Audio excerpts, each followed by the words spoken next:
আদলের ২ নম্বর অর্থ রাসূলুল্লাহ। রাসূলুল্লাহর আদর্শ প্রতিষ্ঠা করার মাধ্যমে আদল দেখানো যায়। ৩ নম্বরে আদল সৃষ্টি জগতের সাথে। এই সৃষ্টি জগতের ভেতরে আমরা আরম্ভ করেছিলাম তাফসীর থেকে মানুষের সাথে আদল। ন্যায় বিচার মানুষের কাছে প্রতিষ্ঠা করার দরকার আছে না?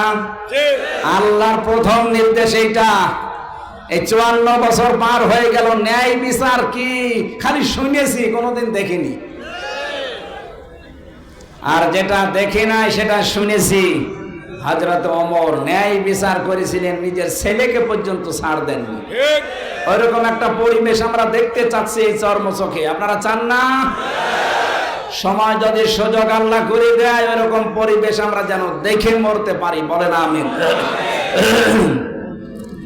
জেলে থাকাকালীন এই পারিবারিক জীবন নিয়ে বিশেষ করে বহু মানুষ জেল খাটতেছে শুধু স্বামী স্ত্রীর গন্ডগোল করে। এখন যে জল্লাদ আছে, ওর বাড়ি এই চট্টগ্রামে, ইলিয়াস।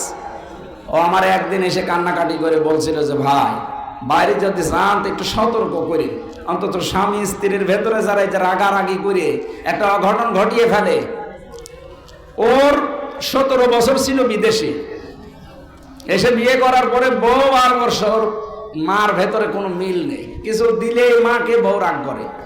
আচ্ছা, আমি কষ্ট করে আমার মাকে বোনকে দেবো, আর এর মন পাওয়া যায় না, খালি গন্ডগোল করে আমার সাথে।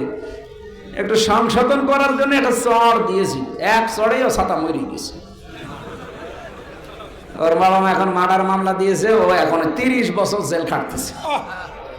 অথচ মামলা তো খুব বড় কেস না, ও তো সংশোধনের জন্য দিয়েছিল।